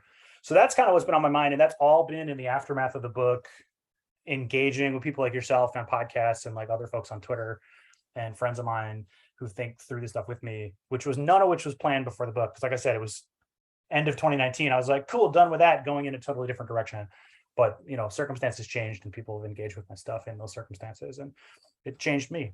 It blows my mind how much workplace safety and injury has come up on the show, because when Keith and I have done episodes on songs like Nailing Descartes to the Wall, Purina Hall of Fame, we realized really quickly that like there was more to the story than just animals, right? There's these people who are caught up in these systems of exploitation for, people who are, buying tons of meat or whatever at the grocery store benefit from. But because like the way we're programmed to think about that kind of stuff is we don't think about the process of how things get to be in those nice, shiny cellophane wrapped cases at the grocery store. And so Keith and I started learning about the very disturbing human story underneath that, what we see at the grocery store. And we realized that there was like so much more to the story than just like the exploitation of animals. And so that was something that has been shocking to me about this show, was the fact that I wasn't really expecting to get into that kind of stuff like workplace injury, but we found an incredible amount of information about that. And it was just wild, This is part of where I think Propaganda are such amazing artists, is like they get at things and I'm not making this up because I'm talking to you. Like, honestly, as I was writing my book, I was like, I want my book to do things kind of like some propaganda songs do, where like they zoom in on one thing that's wrong and they evoke like a lot of outrage for it. Yeah. And like imply like all the systems that are built into it, and then like why it's a problem, like morally. And it all like opens on to other stuff. So like they're like a band who like shows you like an image, or they're, you know, I think if they weren't a band, they'd be writing, you know, I actually think Chris Hanna especially is a phenomenal short form essay writer. I wish I could write like he does. But so there's these like, here's this short piece of social criticism that isn't like detaching the problem from this context. It's actually like, it's like examining it, but then inviting you to like go further into the context in this really deep way. And I feel like that's part of what's so cool about them, in addition to just being like a band who just like shreds musically. But like they, like you start to think about one piece and they're like, hey, look at this. And you pull at the thread and you're like, oh, wait a minute, it's not animals. It's, you know, it's meatpacking as an industry. And I was thinking about it for today, you know, I also think they're a band with a really consistent political and kind of moral outlook. So you really can take their whole catalog as like in dialogue with itself, like as a development over time in a way that not every band is like that. Like there's that bit in Nation States where they're like, you know, we're confused. Is this class war? What is class war? Yes, this is class war. And the class war plays out in part through like military occupations and stuff like it, you know, the direct object of iteration, but it also plays out in this, you know, we're born, hired, disposed, you know, like everybody in meatpacking and tons of people in meatpacking have died during COVID. And it's a massively Latino workforce, a massively undocumented immigrant workforce, you know, so it's like this, that's the Engels thing, the social murder thing is like marking which populations are going to be, you know, literally, you know, disposed in the sense of killed, not only unemployed. And again, I feel like propaganda is, and they're like punk as a whole and music culture as a whole is this phenomenal resource for like how to think through all of this stuff. And part of where it matters to me as an academic is like academics kind of we can get full of ourselves and be like, we're the smart, you know, so I was like, don't call me doctor, man, I'm Nate. You know, we can get full of ourselves of being like, we're the smart guys. But like really like there's this incredible amount of collective shared intelligence through music culture that is more important to how lots of people think about the world than anything that, you know, gets published by a university press. Like I'm proud of what I've done, but like, you know, way more kids in the world have had their mind blown by, you know, the second propaganda record than anything I'm ever going to do, which is cool, right? And it's not only that record, because that record exists in a context with other bands and with zines and labels and shows, you know, like they always have people table with literature. And I think that's just like a beautiful thing. And it's a real source of hope for me too, of like, here's this whole world of people who are fighting and screaming and caring and thinking together and building these amazing utopian spaces of like rocking out together against all of these awful processes. You know, when we started this podcast, I heard from you very early on. You and I have been in contact for a long time at this point. So this has been many, many months in the making. And you immediately right off the bat were like, I would love to do the show. I want to talk about the song Iteration, which is from the album Potemkin City Limits, as everybody listening will know. So I'm wondering if before we dive into Iteration itself, if you can tell me what you think about Potemkin City Limits as a whole, and then we'll dive a little deeper into the song. Absolutely. So real briefly, I'm about to turn 44. So I got into punk in the 90s, and like the whole culture, you know, bands, lyrics, the zines, all that stuff. And the larger context of the left, and like I read Howard Zinn and whatnot. So lots of influences on me personally. And I was really radicalized by it. And I also was really intellectually lit on fire by it, where it was like, you know, in school, I was smart, but I was kind of bored. Yeah. But like zine culture was like, oh, I need to write. And like the first punk show I went to was like, I have to start a band. Like it was this, like, I need to express myself creatively. So I was like already in motion when I encountered propaganda. But they were like, I was like lost in a lot of ways. And they were like, all the stuff that I was like fumbling for, they had figured it out. And so it was like that really cool junior when you're a freshman, you know? Yeah. And like, they take you under their wing and like all the stuff you're struggling with, they were like, they had it laid out. And so for me, like that was my relationship with Less Talk, especially. And I was like, it was a huge record that like deepened trajectories I was on and confirmed where I was going. And it was huge, and I played it to death. Like I think I literally broke a record player just like playing that record so many times. Nice. And then I didn't like Today's Empires when it came out. It was like I wanted less talk too. Yeah. And like, you know, and they're a band who's made a creative departure to some extent on every record. Mhm. And I was at the time like kind of narrow-mindedly punk, and I was like, this is too metal, you know. And then I graduated in 2000 and did lots of other things. Took part of the anti-war movement. Got into labor. You know, I was on the tail end of the anti-globalization movement and going to demonstrations. And then September 11th happened, and then I was there in Chicago when the anti-globalization movement was like, how do we become an anti-war movement? And all of that was heartbreaking, because I remember this huge demo in 2003. It was the biggest demonstration in world history, is what we thought. It was like around the world, and it didn't stop the invasion of Afghanistan. And so then I'd been very seriously involved in the left. It was like my main preoccupation other than working, when this record came out. And a good buddy, the one who I mentioned before, Matt Kellard, he came up to hang out. No, he came up for a lefty event from Chicago. He came up to Minneapolis, where I was living at the time by then. And he was like, he had brought the record with him. He's like, you need to listen to this. He's like, I know you weren't into Empire. He's like, but you especially have to listen to this record really closely. And I take him, he's like a dear friend, and he's real smart politically, and he's got great taste. And I was like, okay, man, I will. And it was like that same experience with Less Talk, where it was like, there's all this stuff I'm like fumbling for about like the limits of the anti-war movement. And like, I had gone into labor movement stuff because, you know, it just felt like we couldn't stop the war, and we needed to like work within the sphere where we could make an impact. And maybe that would build up to something where we could stop wars someday. You know, I was real confused.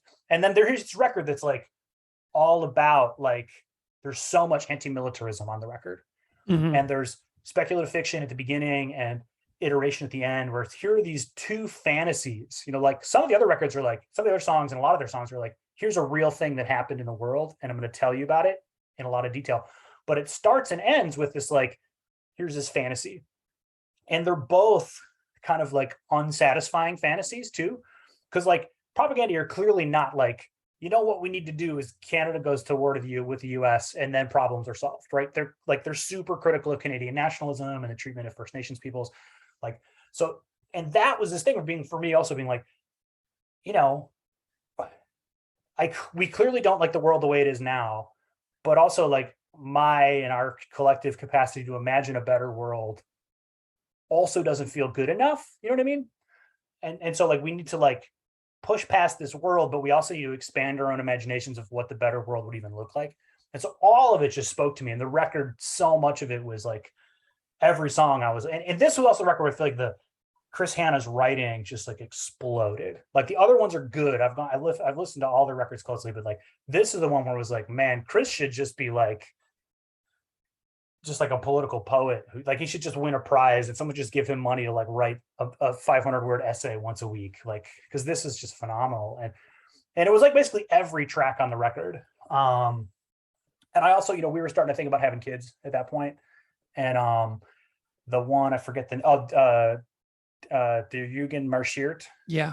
That one was like incredible. Like that was one that really made the record click for me, where it was like, this is an incredible art form, or, you know, like work of art, like in terms of what's going on, like in terms of how well put together it is, but also what it's saying and how it's saying it. Like, you know, again, with that fiction, you know, cut the outraged parent routine, shut your mouth and get back to your seat. It's like that gives me chills just thinking about it right now. It's like so powerful. And now that I've got my own kids, like I feel like I'm told that all the time by institutions, you know, like sit down and shut up. Like you don't actually get to control your children's well-being.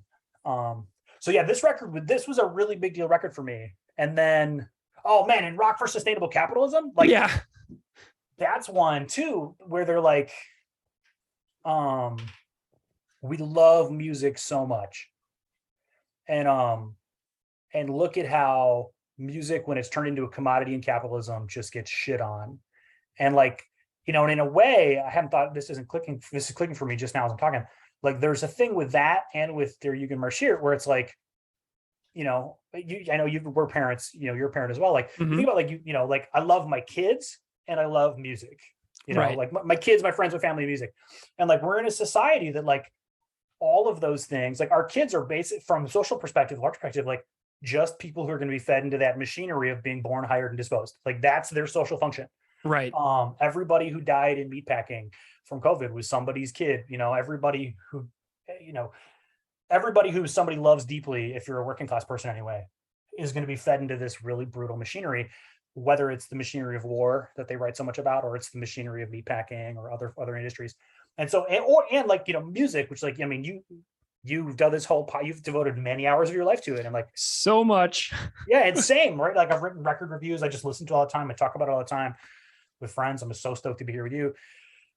Like that also for the people who are in charge of the world is just like either a frivolity or just like another packaged good, in that, you're born, hired, disposed. Like it's just produce an object to sell. That's all. And so that song was also being like, yeah, no, like music. And they're like, just because we were young, it don't mean we were wrong. You know, where it's like, because we're told like, hey, grow up, stop caring about this stuff. But it's like, no, like this is actually deep shit that really matters. It's expression of fundamental values. And like, and there's, I feel like I feel funny saying this, but I really do believe that there's like a glimpse of a genuinely better world through these music cultures. And it gets like shit on and refracted in weird ways and, tainted by the world we're in, but it's not reducible to that. And I feel like that's part of what that song about is like being like, one, the processes that destroy the world, we may face a scorching lifeless earth. They're the same processes that disrespect our children and our loved ones and the music we love so much. But also part of why we care about all this stuff is there really is a utopian in like utopian's a bad way because it makes it sound like it won't happen. There really is a kernel of a better world, and our capacity to have a better world is like visible in all that. And so that was also like that song where I was just like, man. So yeah, the whole record I was like blown away by. And then iteration, and seriously, like once a week, I think about a line off that record, at least once a week. And then iteration is the one that I really want to talk about for a bunch of reasons. Go ahead, you're gonna say something. So Nate, you were very insistent and enthusiastic and excited to talk about iteration. And I'm knowing now your history and your profession as a legal historian, how much this song speaks to you. I'm so excited to hear about it from like a personal, but also a professional and a research and a historical perspective on why something like this matters. And you already tapped into something that I feel about this song, which is its deep sense of imagination and speculation and like an alternative pathway for the future that could happen on something. And, we're talking about this song in the midst of the January 6th hearings going on in Washington, D.C. at the moment. So the opening line kind of speaks to me in that way as well. But tell me a little bit about why you love iteration so much. And then we can talk about some examples from the lyrics and things like that. Yeah, totally. Well, so this is one of many, but this one above all, like this is a song that I've come back to over and over, and I've seen more things in it as I've come back to it over and over. So my first encounter with this song, was in like 2005, and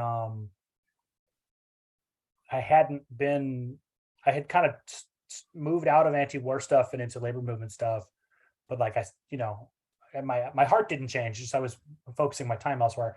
And so this felt really urgent at the time, and it still does. Like Rumsfeld ought to be put on trial. And the line, there's a docket thick with shareholders, engineers, other war profiteers, like all of those people ought to be put on trial for the atrocity. And the atrocity has just deepened since then. I mean, like there's all the civilians killed in the bombings, and there's all the, as you may know, the U.S. used a great deal of ammunition made out of depleted uranium. So there's tremendous pollution throughout Iraq, so that the people who were bombed were hurt. And then, a bomb explodes and it vaporizes. So then there's all of this just really toxic material all over. So then the people who weren't even born when the war happened have been continued to be injured by the war directly by the pollution from it. And then there's all the social harms and so on. And, the scale of the atrocity just keeps growing, and the U.S. keeps doing things that deepen it. And so that pattern, the iteration of the war has not stopped. And so, the urgency of like the specific thing of like, these people need to be stopped and put on trial has just deepened. And I think that's really important. And as you know, as I've had my own kids and stuff, it's felt even bigger. You know, the line of the guy holding the picture of his daughter. Yeah. And then, after I started working on my stuff about workplace injury, so like I have in my book, I have these stories, these individual stories of like somebody who gets pulled into a machine, like an ironing machine, where there's steam heated metal rollers, and people get their hands pulled in, and they're conscious for like 15 minutes as their bones are being ground up, like broken by the machine, and it's heated above the temperature boiling water, so it's being burned really badly, and they never lose consciousness. And so it's a thing of like, what would it mean to like repay that? Like that's like, so, or in the song, like the guy's holds a picture of his daughter who he's lost. Like there's no repaying that. Like it's so, it blows any circuits of value. It's infinite worth. Like it's an infinite amount of loss. And I do this stuff in my book of like looking at individual examples to try and pull that out. But also it's like lots and lots and lots and lots of deaths like that. And so like there's this like incredibly large quantity of basically individual losses that are basically infinite. Mm-hmm. And so it's like this like infinite number of infinite losses, so to speak. And so part of what I find so powerful, I've come back to this song and thinking about my stuff in workplace injury, and then coming out of the book and thinking more broadly about the COVID pandemic and about climate change and these patterns of harm that are inflicted, in the line of like, this is a debt that's so appalling you could never repay it. Yeah. That has really spoken to me of like, we have this impulse to like, something has to happen. This is where we're at is clearly insufficient. And the things that we can think of as happening in response, like it would be, I don't want to say better, because I think like it's still going to be terrible, but like it'll be somewhat less worse, but like still the things we want to have happen still fall short, because in a way, there's like that, the guy with his picture, his daughter's picture, or like the person in the machinery I talked about, like that's just a situation where like all of the responses to that are going to fall short of what that person deserves, because what that person deserved was for that awful thing to never happen in the first place. Yeah. So like we're only ever going to get like a distant second best that's really fall short. And I think that sensibility in this song I think it's so powerful. And I thought about this song over and over as I was writing my book. And then as I started to see my book as an example of larger social patterns, I thought about it over and over. And then, so that's the other thing, was kind of like, was imagining like everybody involved in the Iraq war ought to be on trial. Everybody involved in the architecture of the Iraq war ought to be on trial. But like, again, that line from Nation State, is this class war? Yes, this is class war. The Iraq war is not the only facet of the class war that's inflicted on people. And so like everybody involved in the opioid epidemic ought to be, all the architects of the opioid epidemic ought to be on trial. All the architects of climate change ought to be put on trial. Like there's war profiteers in this song. It's about the Iraq war, but like there's class war profiteers, so to speak, and all of them ought to be put on trial as well. And that's a lot of people. And all of the harms they've inflicted are so infinite. They're all these debts that can't be repaid. And so that's part of where I've thought about this song a lot as well. And then sorry, this is weird, but there's a poem I really like by Bertolt Brecht. I'm going to read you just the very beginning and the last line. Oh, of course. It's called To Those Who Follow in Our Wake. I'll drop you the link on Twitter. It's beautiful. The first stanza is, truly I live in dark times. An artless word is foolish. A smooth forehead points to insensitivity. He who laughs has not yet received the terrible news. That's like, that speaks to me. And then the final bit is, even the hatred of squalor distorts one's features. Even anger against injustice makes the voice grow hoarse. We who wish to lay the foundation for gentleness could not ourselves be gentle. But you, when at last the time comes that man can aid his fellow man, should think upon us with leniency. And so like, I think of it as like, the world is just like this avalanche of atrocity. Amid that, we're all trying to hang on to, we're succeeding in hanging on to things that we value, our loved ones, music, things like that. and we're so outraged at the atrocities. And that outrage is justified and important, and we need to keep it and stoke it. We need artists like Propaganda who stoke it. And at the same time, we hope for a society where that outrage won't need to be there anymore. Right. And that outrage has costs on us. Like you can take in all this awful stuff, and then you're not the parent you want to be or the friend you want to be. It's that line of like, even hatred of squalor distorts the features, anger against injustice makes your voice grow hoarse. And so I think of iteration as partly about that as well. Like on this kind of third level, it's about the Iraq war. It's about how everyone else who ought to be on trial ought to be on trial. And I think it's also about like from here to where we really want to go. All these people being on trial is like step 2 or 3 in like a 25-step process. And like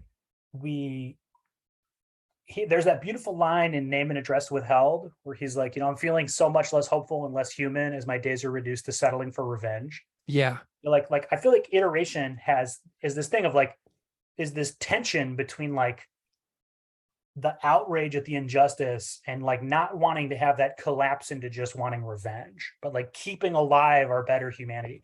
Because I think there's a way, I think this is real.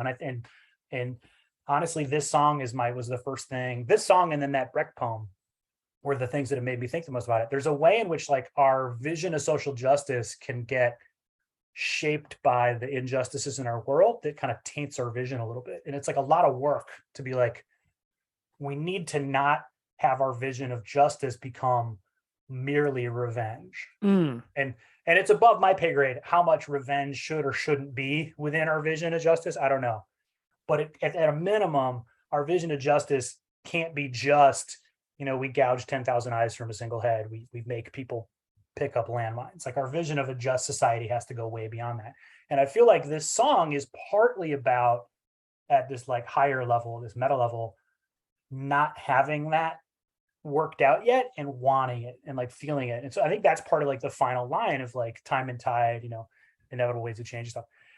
And so I think this is, and for me, this has just been super important because like, we didn't know how to stop the war. We didn't succeed in stopping the war. And I don't know how to stop the avalanche of workplace injuries. I mean, we end capitalism. That's the way we stop all this stuff. But like how to do that, I mean, I don't know.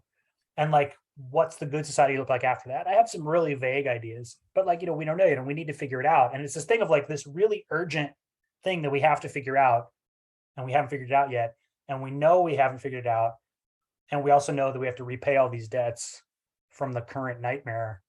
And that's all really hard to live with. And I feel like this song is partly at a deep level, like, I think this whole record in a way, part of where speculative fiction is so important too, is like being like, we need to be able to live with where we're at, even though it feels unlivable, and like know that like our immediate next step is better, but still isn't fully livable, if that makes any sense. Yeah. So that was where, I mean, this, and again, I've think about this all the time. This song pops into my head unbidden all the time where I'm like, the other thing, sorry, I'm going on, but the other thing is the thing with the old men on the trial and the docket, and they're like, I love that part. Yeah. And they're like, oh, well, it's not our fault. Nobody's to blame. Like, that's like at my work, so much the go-to, like, oh, it's out of my hands. Gee, I'd love to. Nothing is ever anyone's fault unless you're somebody's subordinate, right? Fault is always pointed downward. And so that also just like really spoke to me of people being like, oh, it's not me. I'm just following orders from above. And because that also, I feel like that was all over the Iraq war. It was with those awful pictures of the people being tortured in Guantanamo. Just like, oh, it's not our fault. And then, again, with everything else, climate change and workplace injury and so on, there's all of this like buck passing, and we blame the people with the least power downward, and the people who are actually architects are just like, hey, not my fault, and they never get put on trial.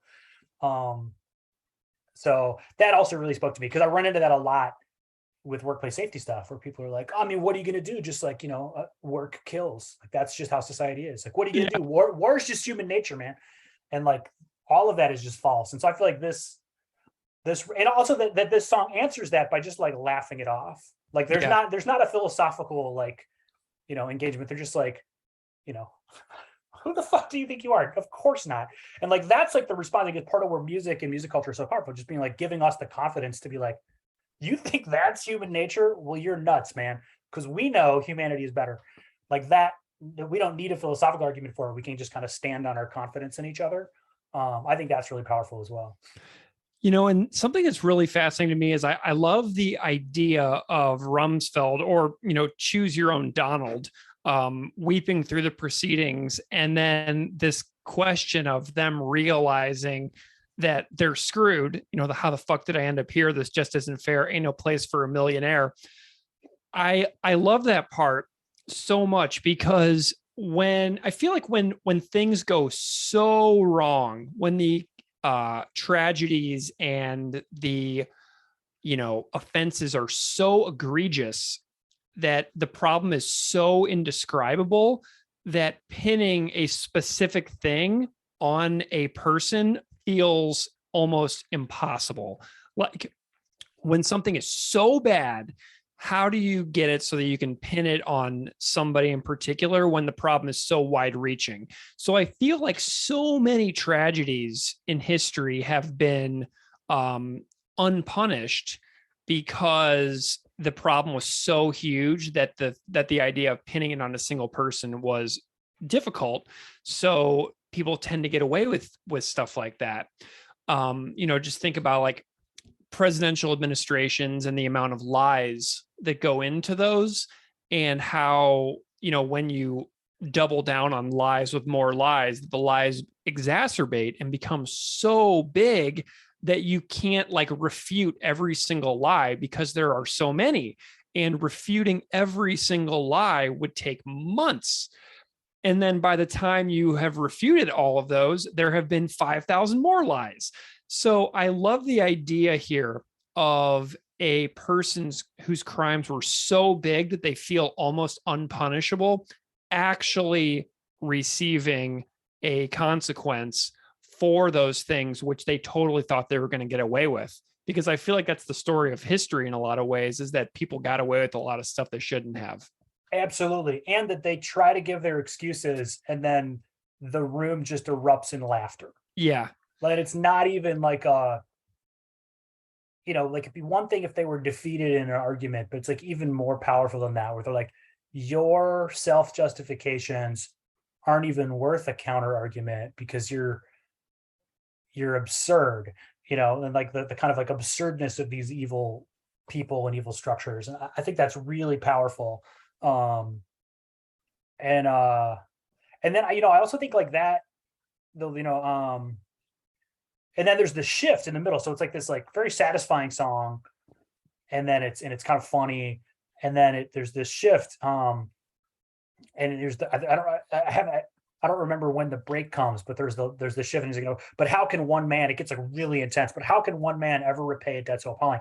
There's like this real shift, and I feel like they do this really well in other songs too, like in Rock for Sustainable Capitalism, where it's like funny and like right, shit talking Fat Mike, and then all of a sudden it's about climate catastrophe is going to kill people. Yeah, you're thinking of, and for the outstanding performance in a comedic role, I'd like to dedicate the findings of the jury to the dead. Yeah, and then there's the break, right? It comes in really intense, and it's and I'd like to dedicate the findings of the jury to the dead. And so now it's not laughter. Now it's not, oh hooray, isn't it nice to see Rumsfeld on trial in an orange jumpsuit? Now it's like, looking out the window of the courtroom, so to speak, at just like this heap of corpses, if it was a movie. And then, how could one man ever repay a debt so appalling? Like, then it becomes this like real dilemma. And so from like, we're watching Donald and we're like, yeah, you're getting what you deserve. And we're like with the crowd laughing, and we're like, haha, this is so satisfying. And then we're like with the judge and jury, or like the People's Tribunal, and being like, actually, this is a really hard problem because there is no repaying this debt. And that, that line is so gross and evocative. You can't gouge 10,000 eyes from a single head, and like the one implication there is that like there are some people on that docket of war profiteers and so on who, maybe they're not responsible for 10,000 eyes. We'll just gouge out 2 eyes, which is not a vision of justice you and I would embrace. Right. But I feel like that's that tension that's like, from Name and Address with Help, is like, we need to remain hopeful and human and not settle for revenge. And so I feel like that shift there is this thing of being like, these people have to be punished. We as a society have to send a message that like we will never again allow this kind of war. We'll never again allow an opioid epidemic, etc. And yet also we must, and it's also why I read that bit from that Brecht poem, like we have to recognize that in doing that, the hatred, the justified hatred we feel for these people still distorts our faces. And like, we have to, these things have to work out in a way that lays the foundation, that again, that Brecht line, like we want to lay the foundations for gentleness at a time when like we can't really be gentle with the people who are so brutal. And so I think like that bit there of like how could one man ever repay a debt so appalling? You can't gouge 10,000 eyes from a single head. Like that's like really deep, like emotional and also philosophical stuff of like, how do we move toward how do we punish these wrongdoings and also move toward a robust sense of justice that fits with our deeper, the reasons why we're outraged. Because if we just settled for, like, you could write a worse version of this song where they just torture the guy to death and it's like, hooray, right? We just celebrate. We just settle for revenge. Part of why this is such a beautiful song is like, there's this tension there of being like, I want to just settle for revenge. And I'm not going to do that. And like but being kind of at war with yourself around that impulse, I think is so important. And then that final bit of like what he's actually sentenced to do, there's like a awful thing about that, but it is a socially useful function. There will have to be cleanup of landmines done, that's being done now. There's a lot of environmental damage cleanup has to be done. There's a lot of people who have long COVID who will need a lot of, physical therapy and so on. And so being like, hey, we're going to give you a place to become socially useful.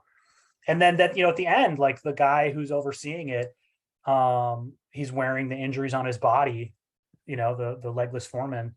And he's still holding a picture of his daughter. And like, that guy is never going to be made whole by these processes. It's going to work out over subsequent generations. Like, and then also kind of knowing that like the social trauma that's inflicted doesn't get undone in an instant. It's not like Rumsfeld gets found guilty and then we're all like, cool, good society now. It's like in a way, like I consider myself politically like a revolutionary communist. I very much believe we will abolish capitalism and have a new society someday, hopefully in my lifetime. I don't know. But I kind of think about like, maybe the first generation or two after that is going to be partly this process of collective mourning of all of the losses, and like, again, Propaganda has all these great songs about militarism. And like there's the line on, I forget the song on Let's Talk of touching the Gatling gun, the Gatling I touched. Preaching McCarthyist. Separated flesh from bone and honed its scales on lesser humans. It's the US version of my dad. Yeah. And so there's all of this stuff of like linking militarism, parental relationships, and masculinity, which I know is some of it's just Chris's biography, but it's also like a social pattern. Like that's in my life. Like two of my grandfathers were in the military. Me too. One of them came back with serious PTSD. So like failed Imagineer really speaks to me, because one of my grandfathers came back with really serious PTSD and it shaped how he was as a man for the rest of his life. We talked about that in that episode too. We talked about how that generational cycle, like a grandpa who has like massive PTSD, what kind of issues could erupt in that family for decades to come. And I feel like iteration is this sort of similar thing of like, in the transition to a better society, there will be this long process of like letting the iterations of that trauma kind of bubble out in hopefully some controlled and managed humane ways and be treated, and then we'll eventually move to a society that is not traumatizing. And I think that's part of why this is so powerful. And then the final thing, like, I love, time and tide, no one can anticipate the inevitable waves of, and they don't say the word change, right? And so it's like this, that the record ends with this repetition and like the inevitable waves of, and the fact that change is like never said on the record. That's what we need. We need change, and we can't imagine the change we need yet. We believe it'll happen. And like, that's me. Like, I just believe it'll happen. I can't tell you why. It's like an article of faith. But like that they don't say change, because it's like this thing that they're pointing to that they can't even say yet. And I feel like that is also super powerful and kind of speaks to the condition that, people of conscience are in today in a real way. I love it. Well, Nate Holdren, I have loved hearing your interpretation of this song, loved learning about how your work and this appreciation for this band kind of seamlessly flow together. The amount of times that I've been told that in the last couple of years of doing this show have been just remarkable to me and always fascinating. And it just reaffirms to me like the specialness of the band, how they are able to get a bunch of dummies and dopes, to think about the world in slightly different ways. And it just means a lot. I'm so grateful to you for you taking the time to come on here and tell me about your love of Propaganda and Iteration and Potemkin City Limits. It's awesome. So thank you so much for joining me and telling me some stories. I loved it. You too, man. Thanks for letting me do this with you. It's the thing of the Propaganda helping dummies and dopes think. I feel like this is a deep conviction I have. Like, intelligence is a collective thing. Like if you think of a flock of birds, like one bird alone doesn't flock. Flocking requires other people. I think intelligence and thinking is flocking. Like, we only really think in community, and Propaganda is like part of that community, and they constitute that community. And so I think it's this thing of like, alone I don't know anything, but like, here's this framework that helps us be together, and then we're together so much smarter and more capable. So it's been a real joy to get to do this with you as well. And I think the work you guys are doing on the show is so cool. And I should split because my kids are fighting if you hear them.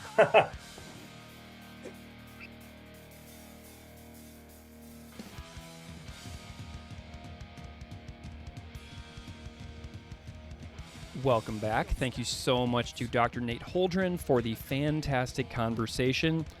My third and final guest on this episode is Dr. Tim Gill. This section on iteration has been published on the podcast for some time on the episode titled The Sociology of Propaganda from July 3rd, 2022. So if you missed that bonus episode and like what Tim has to say about this tune, do yourself a favor and go back and check out that full episode with Dr. Tim Gill from the University of Tennessee.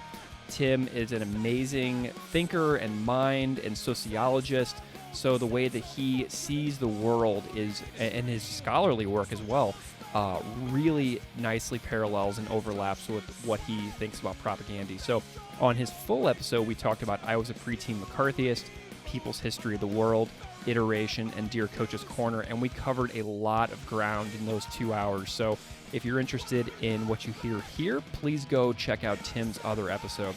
So as a little sneak peek into Tim's full episode, you can enjoy this conversation or re-enjoy it if you've heard this before with Dr. Tim Gill on Iteration. Thank you so much for listening to this Conversations episode. As always, it means a lot. Thank you so much for being here.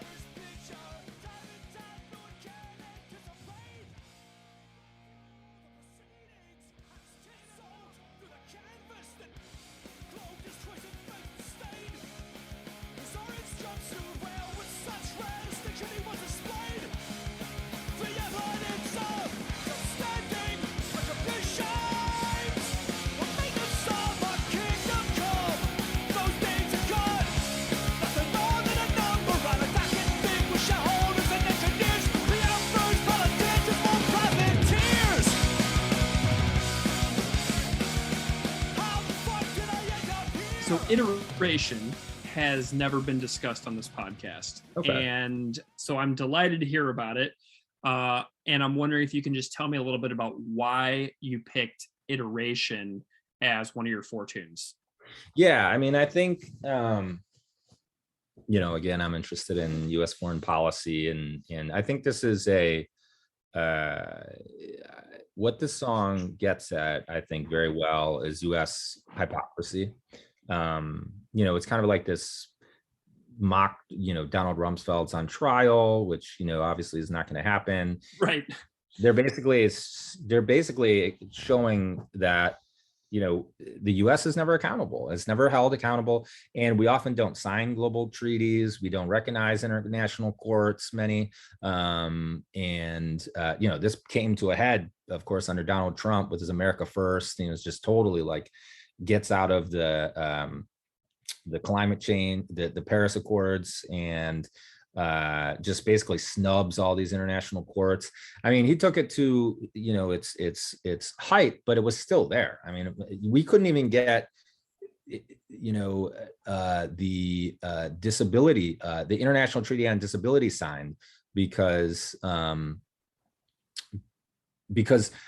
all you need is a few conservative, sort of sovereignty-minded senators to disagree with ratification, and that happened. And the funniest thing is that international treaty is based off the Americans with Disability Act, the ADA, and so.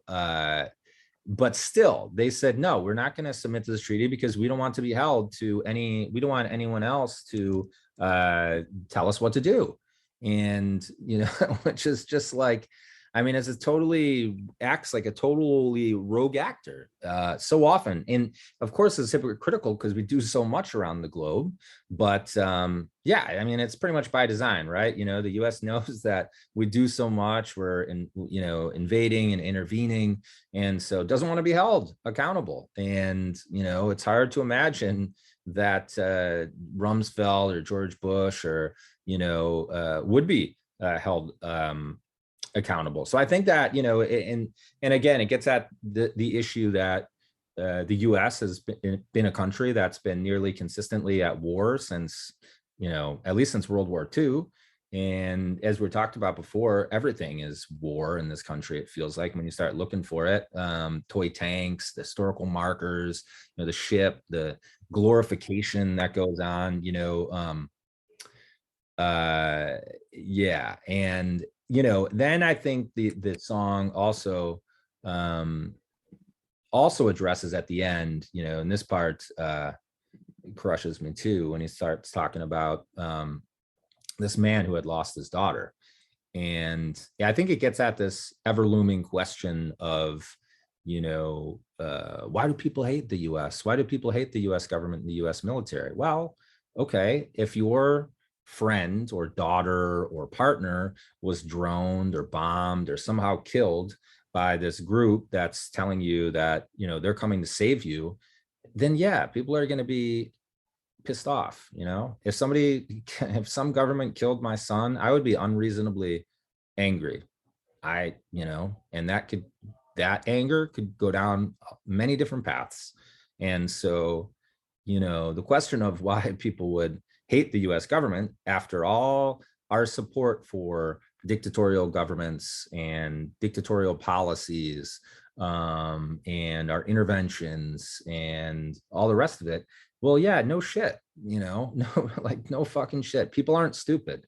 A lot of people abroad know a lot more about US foreign policy than people in this country. And that's because they have no other choice because they're subjected to it. Right. And so, and this persists as well. We don't say a whole heck of a lot about Saudi Arabia. In fact, that's oftentimes, every US president goes there. That was the first place that Trump went. Right. And there was the orb.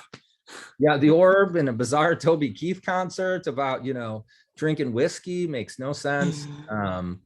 But then we pound the pavement about Cuba and Venezuela, which I'm not saying are, great governments, but only saying that the hypocrisy just looms. And so, go into, try to get certain people elected in Bolivia and Venezuela, but then, go and pay respect to the Saudi Arabian government. I mean, it's just totally, it's it's just totally laughably hypocritical. Well, and I'm thinking too, as well, of like undeclared acts of war. Do you know what I mean? Like places like Yemen or whatever, where there's never been like a declared official act of war, yet the US government tends to operate in those places. And then we hear about it like way later, so there's like so much. And I think about the dead daughter's picture line all the time, because I have a daughter. And so when I read that, when I was re-listening to the song today before you and I got on the call, I was like, his dead daughter's picture. And I was like, oh God, it was just a punch in the stomach. Yeah. And so I was thinking about that as we got on our call today. Yeah, exactly. I mean, I would be unreasonably, I don't know, it's hard to think about, I mean, yeah, before I had kids, of course, when you have kids, I'm not saying, of course, people can feel empathy, outside of kids, but when everything hits different once you have kids, when you see violence in films, and I never thought, I never thought that would happen to me, to be Same. honest, Same. because I was always like, I'm a big horror movie fan, and there's almost like a informal rule that kids don't get killed, in like young kids don't get killed in horror films. And I was sort of like, there can't be these rules, it's horror films. And now I like totally get it. It's just, Yeah. it's very triggering when you hear about violence against kids and you have your kid and start thinking about your own kid. Again, people are empathetic without kids, not saying that, but it becomes very personal. And Yeah.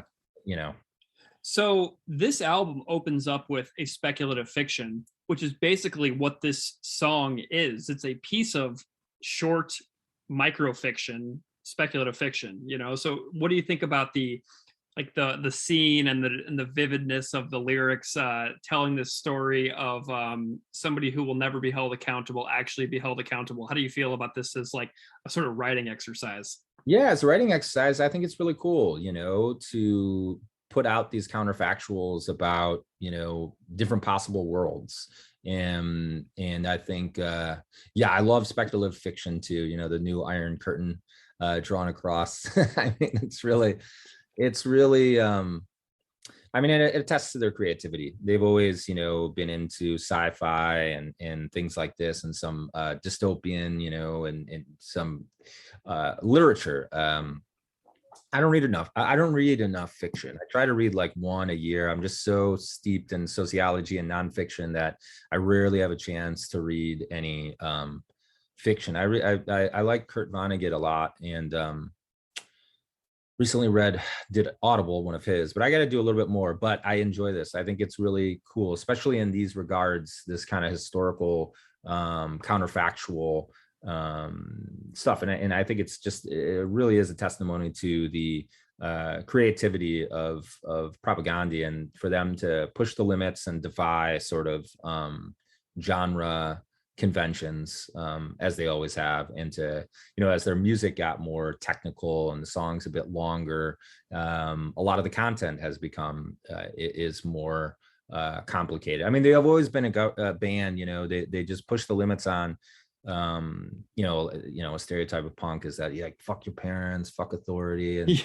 like, yeah, but it can come across very vapid, but propaganda is sort of like, yeah, fuck authority and fuck what the government's doing, and here's why, and I'm going to explain it all. And so yeah. So I have a couple of musical observations on this song. Whenever Chris has that line, "Can't gouge 10,000 eyes from a single head, so and then it goes into that and that snare roll that Jord uses to connect to the next line. I think we should observe a sentence that will serve to satisfy both the sense of function and poetry.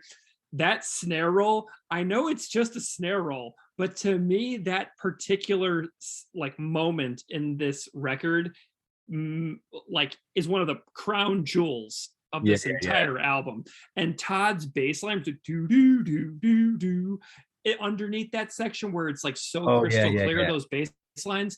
I just think that this song has some amazing musical moments that stand out, and I'm wondering if you can, if you have any comments or thoughts on the music. Those are some of mine. Yeah, no, I think you nailed it. I mean, I think this is sort of like, that bass line, you can totally, that's amazing. I don't know, like, if it's, I was thinking about this song too. It's like they're going in like this, I don't know if it's like prog rock or what you would say, but they're like melding so many elements just so fantastically. And yeah, Todd's bass is really killer. Nothing against John K. Sampson, but Todd really brings in that, like, those funky bass lines that you're just, I don't know if it's like jazz fusion or what's going on, but he's got some really cool influences that you wouldn't think you could bring into this genre. And they just blend it so well. It's an excellent song. I can play like Preteen and Nation States and all the rest of it. I've never tried to play Iteration on the guitar or any of the or many of these later songs, because they're like above my pay grade, you know. So question. So let's think about the previous record, Purina Hall of Fame, which from Today's Empires, which closes out the record on that blazing guitar solo. Iteration has a solo that also closes out this song, but it could not be more different. So whenever I was listening to this album for the first time, getting towards the end of Iteration, I was like, are they going to do a Purina style shredder to like fade out on the record? And it kind of is there, but it couldn't be more different than Purina's. And I'm wondering if you have any thoughts on that outro solo on this one.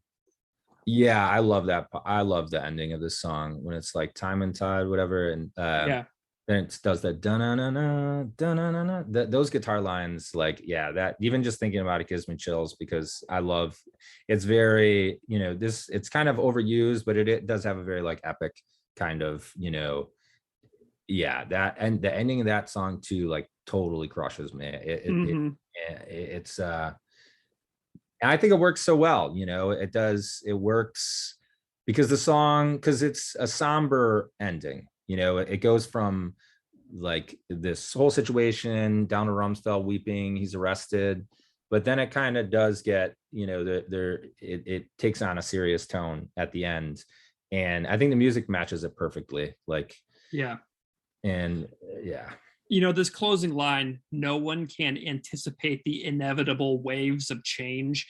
I think what we're seeing before our very eyes right now is a portion of the U.S. government that's doing everything in their power to ensure that inevitable waves of change are as hard as they possibly can be to actually accomplish.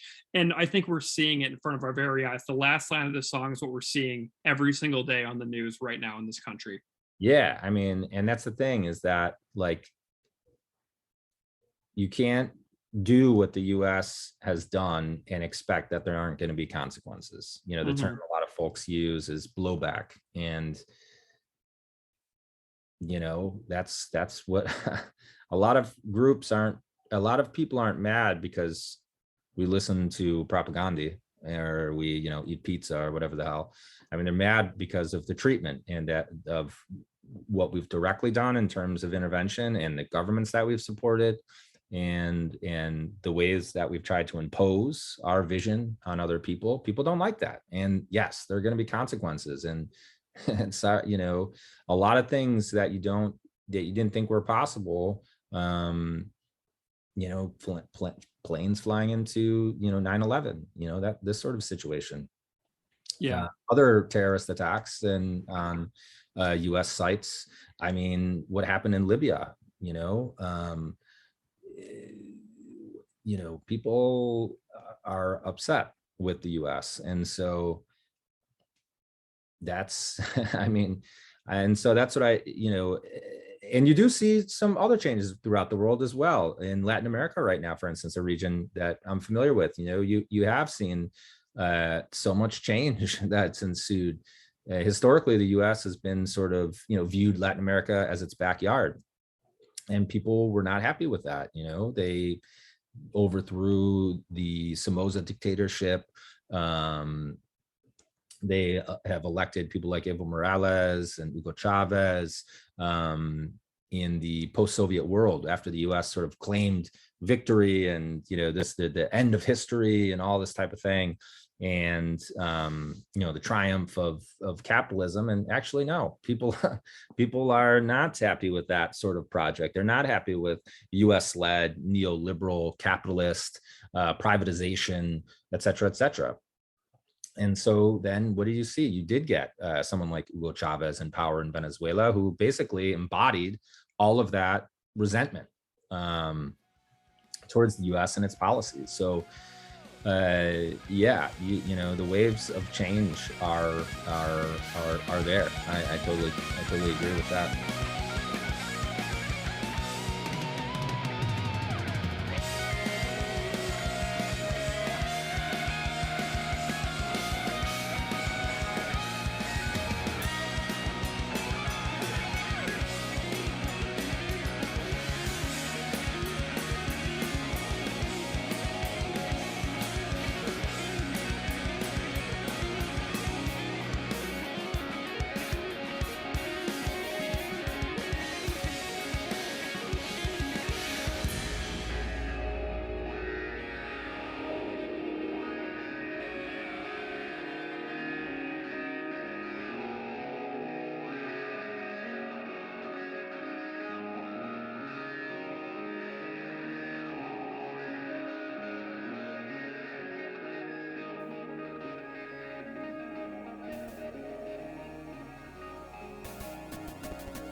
no sense to say I was just following